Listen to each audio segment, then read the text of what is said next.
Yo me he formado en Estados Unidos. En realidad, aunque nací en el Estado español, yo me fui a los 25 años. Fui una de esas emigradas intelectuales y también económicas, porque coincidió con un momento donde yo no veía un futuro profesional viable para mí.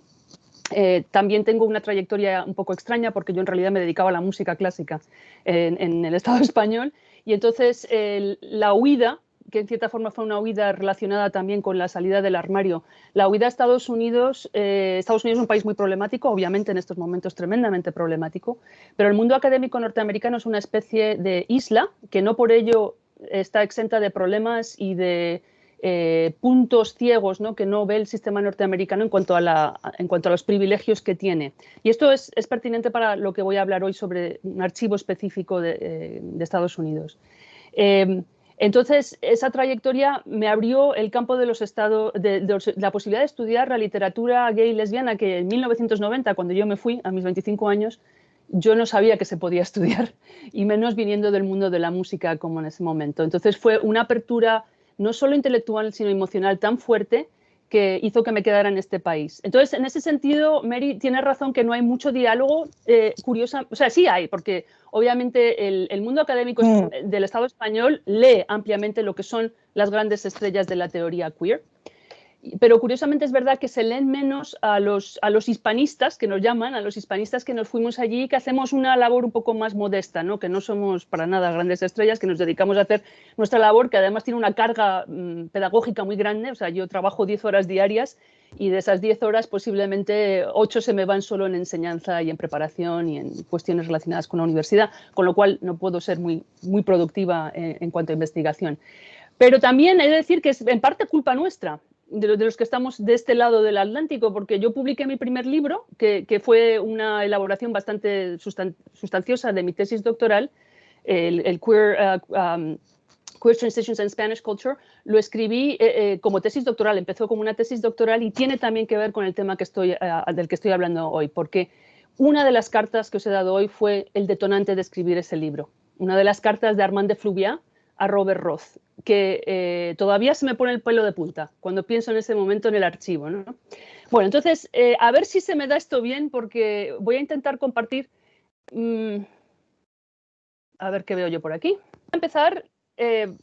Algunas cosas las voy a leer, si me lo permitís, y otras cosas pues voy a hablar de ellas. Hay bastantes citas que quiero que leáis, porque hay un texto que no os he dado porque no quería abrumaros. O sea, me parecía que era más importante dar protagonismo a los textos primarios, las cartas, y os había hecho como facultativo ese ensayo de moléculas malucas, que he de dar crédito a Javier Fernández Galeano, del que hablaré un poquito más adelante, porque fue él el que me lió para escribir a cuatro manos con él, y ha sido una experiencia bien bonita. Que, por cierto, como una parte quisiera decir que ojalá que los humanistas escribiéramos de manera colaborativa más a menudo. Por motivos institucionales, nuestras universidades no nos reconocen tanto esa escritura con varios autores como hacen en las ciencias, pero qué bonito ha sido escribir con Javi. Bueno, pues al hilo de la metodología teorizada por la crítica cultural canadiense Anne Svetkovich, no sé si la conocéis o no, pero bueno, luego me podéis hacer preguntas sobre ella. Hoy me propongo meditar tanto sobre el cuerpo en lo que ella ha llamado el archivo de sentimientos, como sobre el corpus en sí de tal archivo, es decir, los documentos contenidos en él.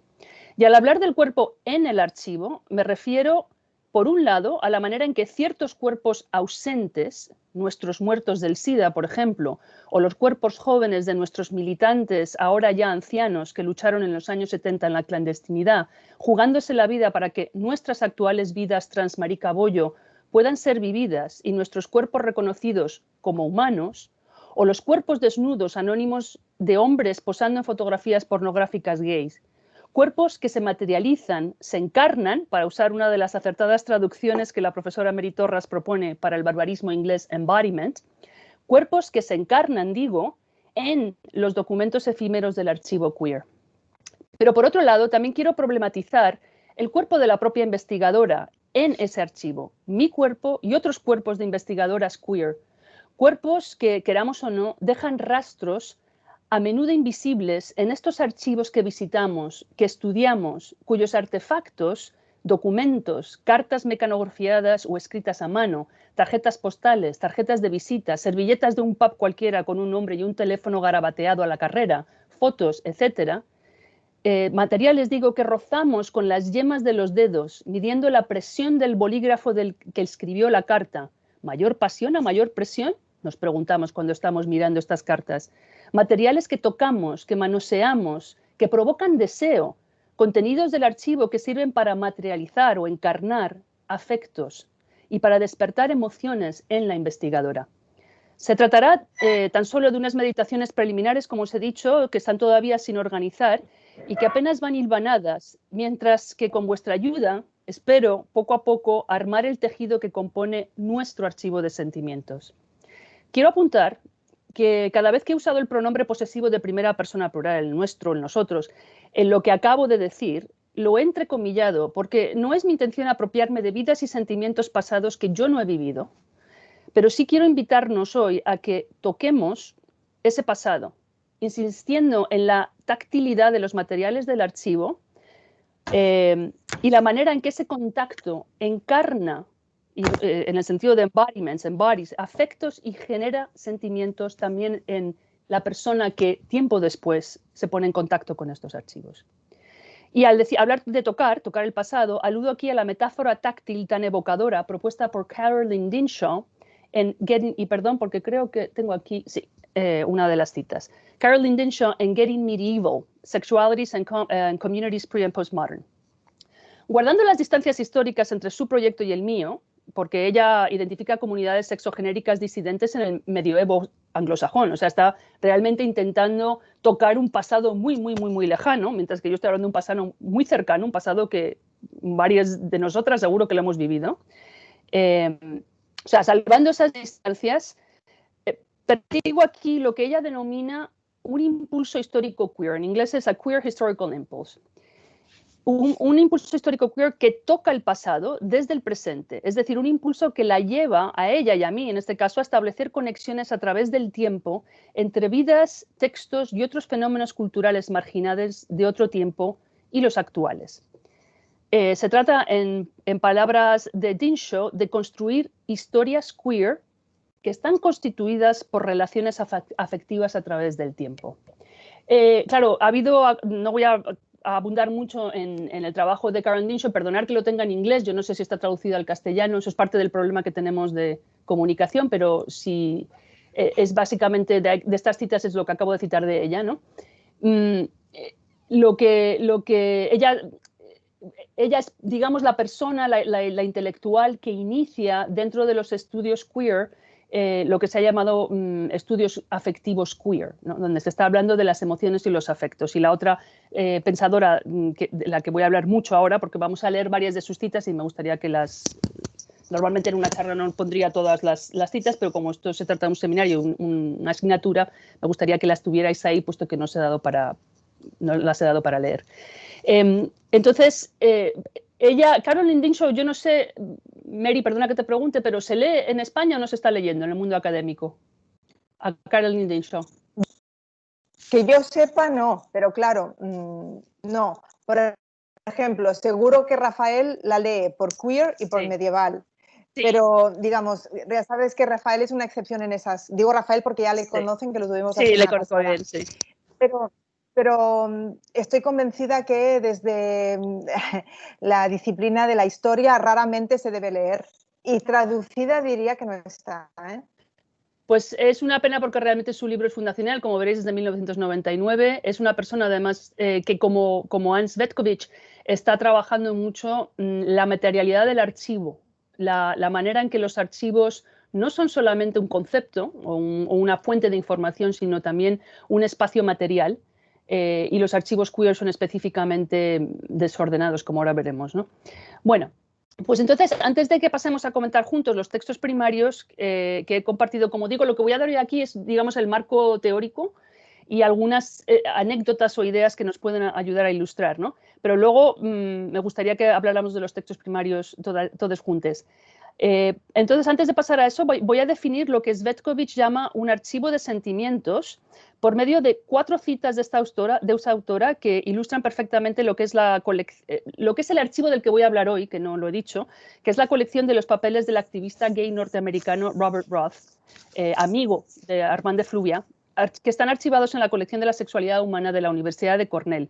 Papeles donde se encuentra la correspondencia entre este activista estadounidense y el militante gay catalán Fluvià, que habéis leído para hoy, y algunos textos de Héctor Anabitarte, pero en realidad el otro documento primario que os he dado, que es lo más interesante, que es sobre lo que escribimos Javi y yo, están en Cataluña, están en el Arxiu Nacional de Cataluña, pero incluso historiadores como Javi Fernández Galeano, que han trabajado sobre ese archivo, de alguna manera habían pasado por alto ese intercambio de cartas entre Héctor Anabitarte y Fluvià, y ha sido gracias a hay un grupo de personas excepcional en Argentina a las que quiero dar el crédito por lanzarme en esta dirección, y es especialmente Juan Queiroz. Juan Queiroz es uno de los editores de esta revista online que se llama Moléculas Malucas, que es un archivo de sentimientos, del que ahora hablaremos, ¿no?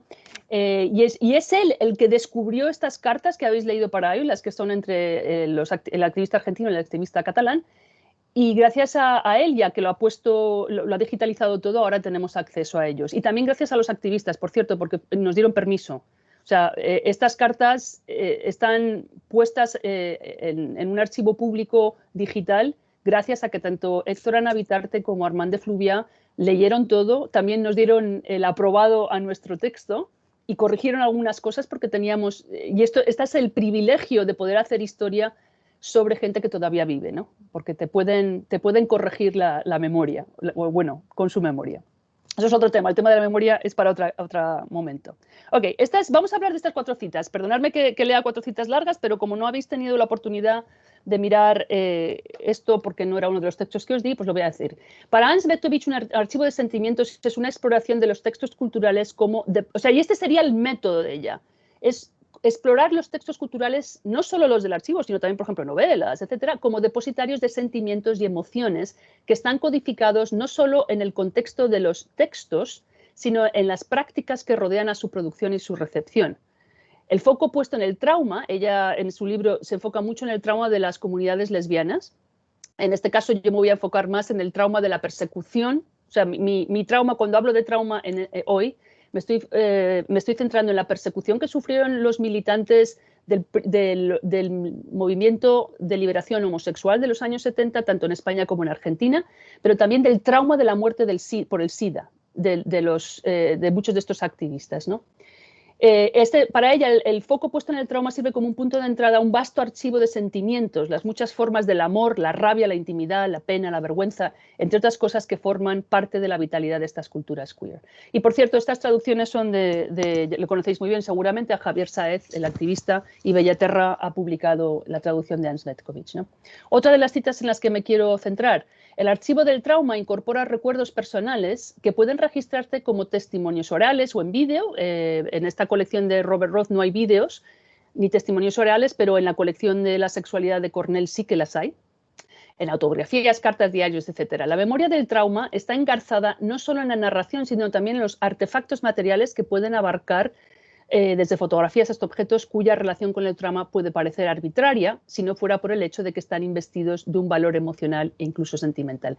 Y ahí, por ejemplo, también yo incluiría entre esos artefactos que parecen arbitrariamente relacionados con el trauma, incluiría la pornografía, que contienen muchos de estos archivos, ¿no? Porque es fascinante el contenido de los archivos, ya veremos unos cuantos ejemplos en este sentido. Vale.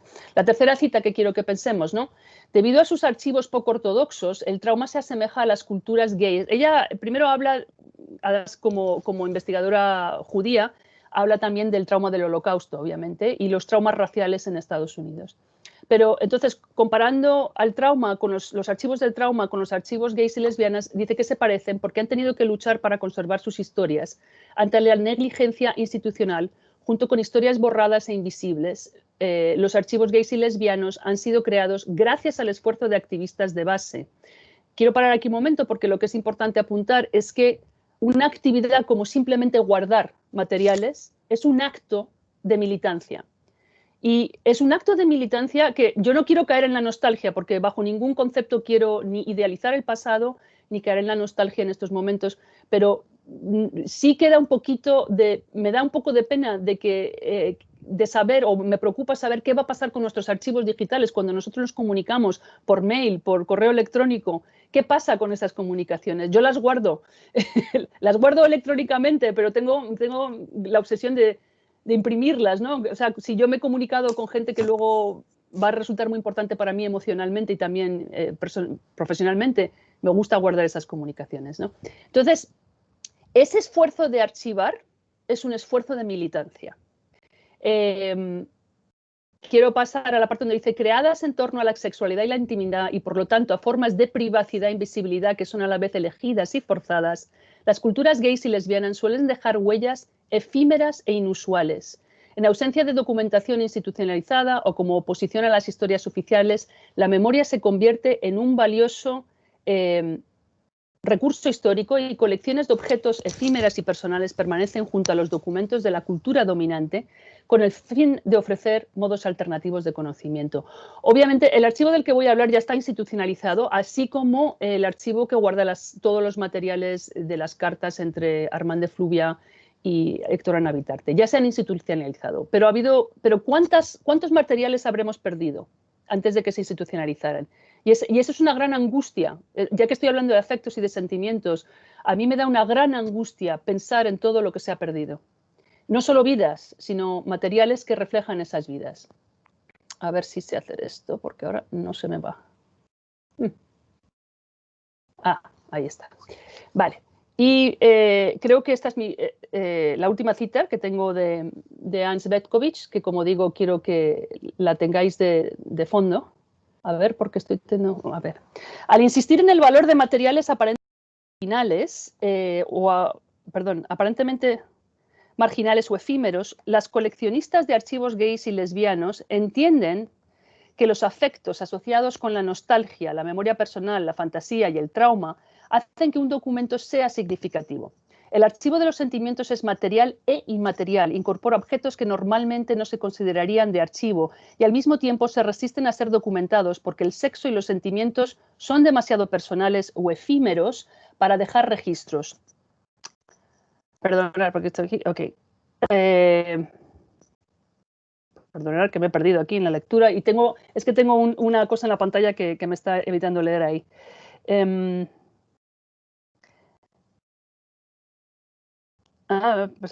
Por esta y otras razones, el archivo de los sentimientos vive no solo en museos, bibliotecas y otras instituciones, sino en espacios más personales e íntimos y de manera significativa también en los géneros culturales.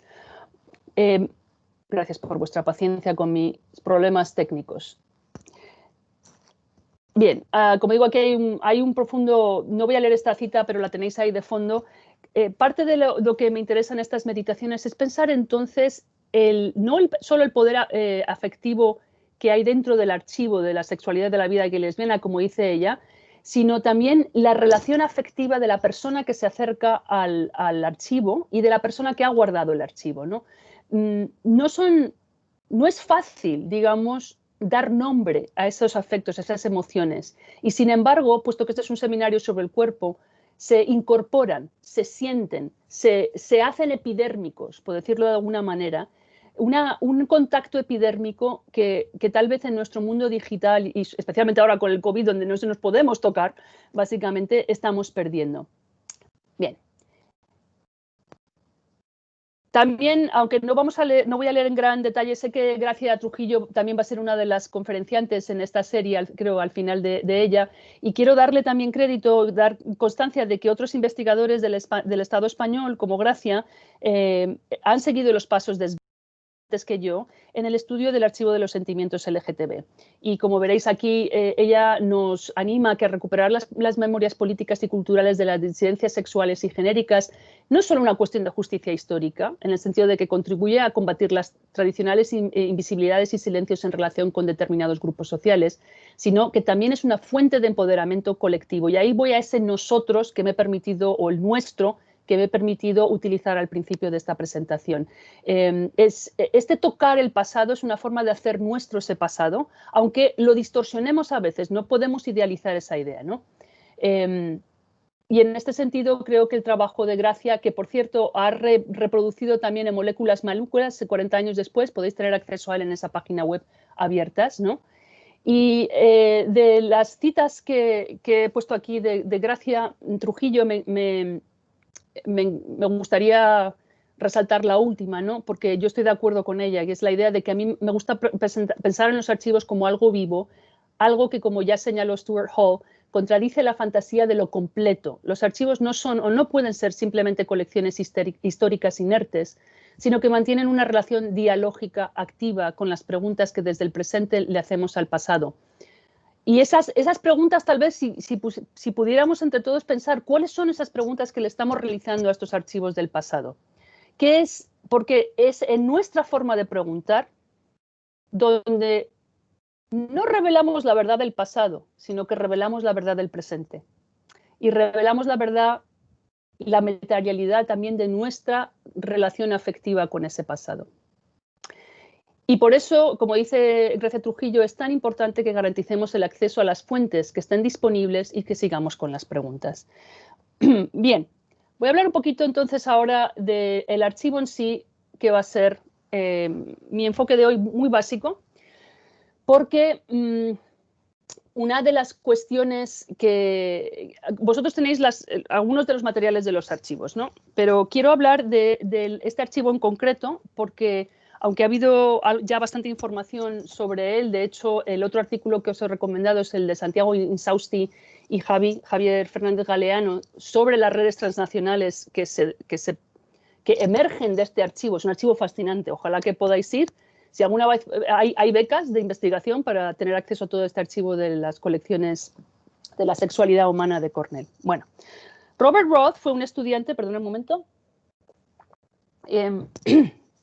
Robert Roth fue un estudiante de la Universidad de Cornell, donde yo también estudié, y de ahí surge mi tesis, ¿no? Que fundó la segunda organización estudiantil gay lesbiana de Estados Unidos. La primera fue en Yale, y que posteriormente se desempeñó como abogado en Nueva York.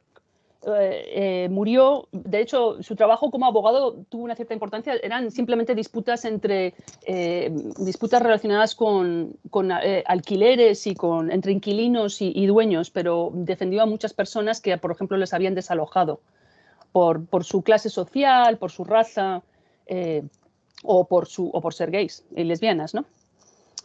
Murió de complicaciones relacionadas con el virus del SIDA a principios de los años 90 y Hans Betkovich también nos recuerda, y aquí la cito a ella, que si bien cualquier archivo está marcado por el espectro de la muerte, su presencia literal y traumática en cualquier colección sobre el SIDA sirve como un vivo recordatorio de que los archivos pueden estar motivados por necesidades emocionales más que intelectuales.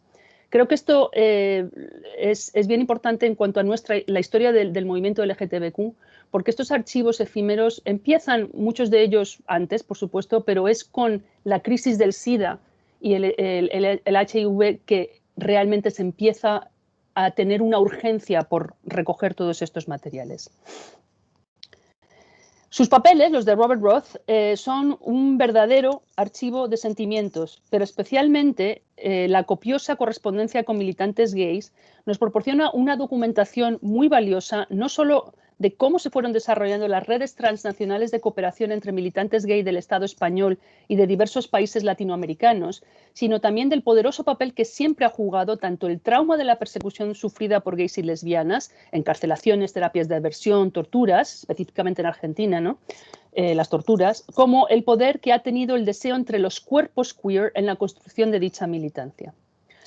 Los objetivos más amplios en los que se enmarca mi investigación actual sobre los archivos de Roth incluyen, además de resaltar, como ya hacen muy bien Insausti y Fernández Galeano en uno de los textos que os he recomendado, la naturaleza transnacional del movimiento de liberación gay, incluyen estos objetivos el rastrear el papel que los vínculos emocionales desarrollados a través de las amistades y enemistades, cotilleos, intercambio de materiales y estrategias para la militancia que permean algunas de las formas más tempranas del activismo LGTB global de la década de los 70. O sea, nos dan una visión muy diferente, una historia que no es la historia necesariamente, que es historia política, pero que es sobre todo historia de un contrapúblico.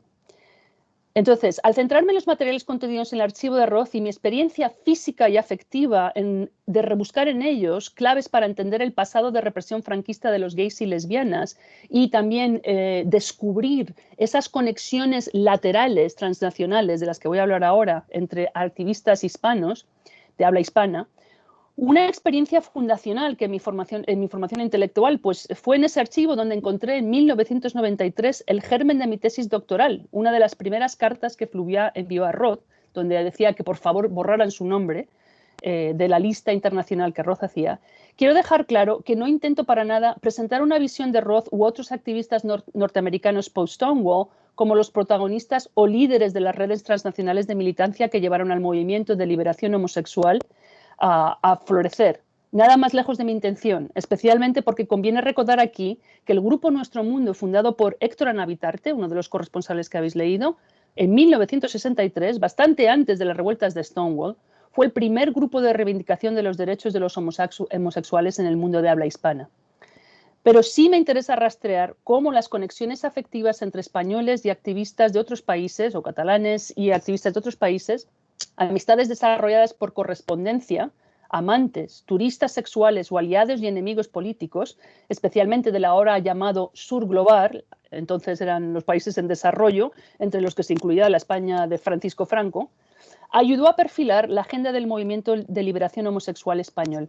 Una agenda que sostengo fue, en algunos aspectos, especialmente en el de la denuncia de la opresión del capitalismo, por ejemplo, algo que hemos abandonado, en ciertos ámbitos del activismo, no en todos, obviamente hay un activismo que sí que está muy comprometido con denunciar esto, ¿no? Pero en cierta forma el movimiento LGTBQ actual nos hemos apuntado sin pensárnoslo dos veces a este movimiento neoliberal y al confort y a las que nos proporciona, hay que reconocerlo, ¿no? Pues digo, un movimiento mucho más radical e interseccional entonces de lo que sería más tarde bajo la democracia. Basado en mi investigación en este archivo, entonces, me interesa privilegiar ejemplos de lo que François Lyonnais y Xu Meixi denominan transnacionalismo menor, es decir, vínculos transversales entre militantes argentinos y catalanes en este caso concreto, aunque estuvieran triangulados por vía de Roth. O sea, aparte de lo que es interesante al mirar este archivo y al mirar todas estas cartas, y os recomiendo que miréis el ensayo en Moléculas Malucas, no el mío, sino el de Javier y Santiago Insaustin, el de Javi, veréis, ellos han hecho una visualización en un mapa visual en la internet, donde es interactivo, de todas las redes transnacionales. Es impresionante la cantidad de intercambio de correspondencia que fluyó a través de Robert Roth, pero también entre los activistas que él ponía en contacto, ¿no? Otra precisión que debo hacer, y por cierto, perdonar, creo que tengo aquí fotografías, no he hablado mucho de lo que hacía Robert Roth, lo voy a hacer así informalmente. Una de las cosas que él se dedicó a hacer, y estaba obsesionado, cuando se miran los archivos es una labor vital constante. Él estaba obsesionado con recopilar todos los nombres y los teléfonos y direcciones de contacto de cualquier organización lesbiana, gay, bisexual, transexual o parecida que hubiera en el mundo. Entonces, creaba esta lista que veis aquí, un listado de organizaciones internacionales compiladas por él. Eso es una de las páginas, porque hay páginas y páginas. La ponía al día a la antigua, o sea, cortando y pegando literalmente y haciendo ciclostat y fotocopiando, nada de hacerlo en internet. Y al mismo tiempo escribía un boletín, lo llamaba el International Newsletter, pero es un boletín de información. No tengo tiempo hoy, no es el tema que vamos a tocar, pero es fascinante leer cómo escribe el boletín, porque es una carta personal. Me han llegado información de no sé qué, esto es lo que he aprendido. Por cierto, perdonadme que no haya escrito antes, pero estaba de vacaciones con mi novio. Detalles personales que obviamente eran importantes también como forma de conexión militante. Esta es una de las labores fundamentales que ha hecho. Aquí os pongo otras fotografías de nuestros protagonistas. Ahí está Armand de Fluvià. Alguno de vosotros a lo mejor lo conocéis personalmente. Yo no he tenido el gusto. Sigue vivo, sigue activo, fue el fundador del Casal Lambda. Y estos son los otros protagonistas de las cartas. Héctor Navitarte Rivas, aquí a la izquierda, que vive ahora en Aranjuez porque se exiliaron a España. y su pareja, Ricardo Lorenzo Sanz, que es escritor y es periodista y está muy activo. Okay. Y esta es la carta, que la voy a dejar aquí mientras hablo, que, digamos, que yo descubrí, entre comillas, que decirte, para mí como investigadora, en esos archivos de Cornell cuando estaba empezando mi tesis doctoral y no sabía qué hacer, y mi directora de tesis, que no es una peninsularista, sino que es mexicanista, Debra Castillo, una feminista bastante famosa de estudios mexicanos, me dijo, ¿por qué no te vas al archivo? Vete al archivo. Y eso es lo que quisiera, si no os quedáis con nada de esta charla de hoy, por lo menos quedaros con esta idea de que hay que ir al archivo y hay que ir físicamente al archivo. Lamentablemente, y digo lamentablemente porque creo que sí, por un lado es muy bueno que tengamos acceso digital a estos materiales, pero por otro lado es una pena no tener la experiencia física de entrar en el archivo, de oler el polvo, de tocar los materiales y de sostener la carta y decir que fue lo que me pasó a mí cuando... Porque además en ese momento los papeles de Robert Roth las acababan de donar a la Universidad de Cornell y era un archivo informal. Ahora está muy institucionalizado y como muy formalizado, pero entonces eran cajas, te sacaban cajas de materiales, los tenían más o menos catalogados, pero no realmente, no los habían tocado.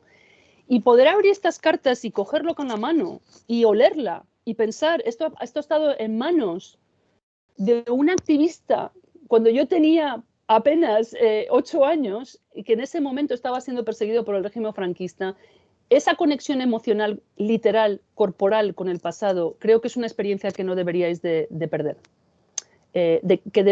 Y porque no es lo mismo que leerlos digitalmente, ¿para qué voy a decir? Quiero hacer otra precisión, no sé si me estoy pasando el tiempo porque la verdad es que no estoy viendo. Avísame, Mary, si me estoy pasando y me paras porque esto es muy... Ok, vale, bueno. Otra precisión que debo hacer, como contraste a cómo empecé la charla, meditando sobre mi cuerpo dentro del archivo y que ahora estoy recordando, y ahora os hablaré un poquito de la experiencia del cuerpo en el archivo, es que al hacer este trabajo emocional de mirar hacia atrás, hacia el pasado no tan lejano de la historia de los militantes LGTB, quiero evitar lo que otra pensadora de la teoría queer de los afectos en Estados Unidos, Heather Love, ha llamado perspicazmente el rescate emocional de la propia investigadora. Es decir, el propio trabajo de autorreparación en el que pueden caer los investigadores LGTB en el proceso de recuperar la historia queer. Love se refiere aquí a que a veces ese encuentro con el pasado se traduce en descripciones en términos idealizadores de ese pasado y sus protagonistas. Ella en concreto habla de casos concretos dentro de la tradición anglosajona donde al contar la historia del movimiento LGTB o al contar la historia de las experiencias de las personas LGTB que nos precedieron, a veces se borran aspectos incómodos de esa historia, como por ejemplo el autoodio que se percibe en muchos de los materiales de ese momento, o en el clasismo o en el racismo de ciertos protagonistas de ese momento. Y se borra, se pasa de largo para recuperar esta historia idealizada del pasado. Y en este sentido, yo sí que quiero tener mucho cuidado y quiero avisaros antes de mostraros algunos ejemplos de este archivo. Lo que yo quisiera resaltar es el rescate emocional reparador real, que está literalmente presente, que se corporaliza, como decimos Javi y yo en nuestro artículo. Es decir, este intercambio de cartas es un intercambio que es como si se conectaran los cuerpos, literalmente. O sea, las cartas sirven como una sinécdoque del cuerpo del que lo escribe. Y entonces, en sí, la materialidad de la carta supone la materialidad del cuerpo. No habrá un abrazo real, pero habrá esa misiva que se intercambia y que se toca, ¿no? Y eso es importante de analizar. Entonces, como digo, sí me interesa que ahí realmente sí que hay un rescate emocional para ellos, entre ese intercambio, no para mí necesariamente, entre activistas homosexuales de todo el mundo contenido en los papeles de Roth. Pero en este proceso creo que como investigadora y todos debemos luchar para no idealizar, como avisa Love, la intersección problemática, desordenada y políticamente contradictoria en nuestros términos contemporáneos del deseo violentamente racializado que también está presente en los archivos de Roth. muchos de los materiales pornográficos, revistas, catálogos de vídeos o catálogos de fotografía que están contenidos en esos archivos son francamente racistas. Yo os voy a mostrar algunos. Y en concreto yo creo que estos materiales en ese archivo apuntan a historias específicas de colonización y racismo en los Estados Unidos. Bueno, en realidad hasta aquí lo que yo tengo escrito. Quiero hablaros un poquito, voy a mostraros, a ver si sé hacerlo. No sé si esto me va a funcionar, chicos, a ver cómo lo hago. Porque cómo paro... Voy a parar aquí el show. Ah, ahora. Voy a mostraros estos. Por ejemplo. O sea, para que os hagáis una idea, lo veis, ¿no? Tenemos estos materiales que yo os he dado. Entonces, entremezcladas con carpetas de color, carpetas amarillas normales de archivo, están estos borradores que Robert Roth escribía, en este caso la primera carta que le escribe Robert Roth a Armand de Fluviat en inglés. Eso he puesto la versión en inglés porque él escribía a mano en estos cuadernos tan típicos norteamericanos como el que tengo yo aquí, que utilizan los abogados. Su pareja, él tenía una pareja que era dominicano, y le hacía la traducción. Y también tenemos en los archivos la traducción escrita a mano de su pareja. Pero Robert Roth hablaba español y entonces a veces le corregía a la misma pareja el español, ¿no? De todas formas, quería que vierais la importancia de, por ejemplo, los tachones. Los arrepentimientos, que llamaríamos en pintura también, ¿no? Cuando vienen. Y el problema de cómo escribir la palabra homosexual. ¿Con X? ¿Con S? No sé, esto es un detalle absurdo, ahí es donde me sale la parte de lectura pormenorizada obsesiva que tenemos los críticos literarios, porque en mi libro ya apunté esto. Por ejemplo, en la Ley de Peligrosidad Social de 1970, si vais a verlo, todas las veces que la palabra homosexual y homosexualidad aparece escrito, está mal escrito. Está escrito H-O-M-O-X. Entonces, siempre yo volviendo a esta idea que viene ya de ese primer encuentro con el archivo, lo que hace un archivo físico es materializar también la experiencia de la persona que lo estaba escribiendo. Porque yo cuando leí la Ley de Peligrosidad Social publicada con esos errores de ortografía, yo me imagino al secretario o a la secretaria que estaba escribiendo diciendo la palabra homosexual la tengo que escribir, ¿cómo la escribo? ¿No? O sea, se ve el pánico, literalmente el pánico homosexual materializado en este momento. Y aquí pues es otra cosa porque es en realidad el problema de como la X y la S se pronuncian igual en castellano, pues nada. Aquí os he puesto lo que fue la versión final de que Armand de Fluviat en su famoso libro sobre su militancia, que está escrito en catalán, recoge en uno de sus documentos, ¿no? Entonces, por un lado tenemos, y esta fue la otra carta que para mí puso en marcha la investigación, y es que una de las personas en el switchboard, es decir, el teléfono de ayuda que había para personas gay que querían llamar, pues por si tenían preguntas o lo que fuera, dice que han recibido una carta, en inglés esta expresión aquí, a slightly panicky letter, es de lo más condescendiente, es absolutamente insultante, ¿no? Uy, loca, o sea, ¿cómo decir? Esta loca que está un poco así exagerando, ¿no? Que dice que le quitemos el nombre. Y entonces cuando llega esa carta de Armand de Fluviat explicando con estas grandes exclamaciones que por favor que no, que le quiten el nombre y que le pongan el nombre de guerra. Benajés de Escarsa o Roger de Gaimont, que fue uno de los otros nombres que escribió, porque su vida peligra.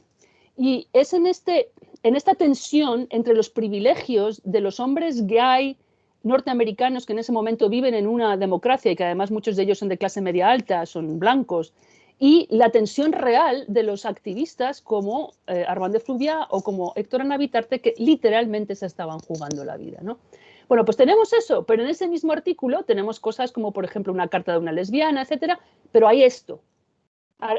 Hay muchas fotografías, muchos materiales pornográficos donde se exotiza y donde se cosifica el cuerpo racialmente diverso. En este caso el de los latinos, pero hay mucho sobre también, donde se explica, por ejemplo, lo que significa la pinga caliente en inglés.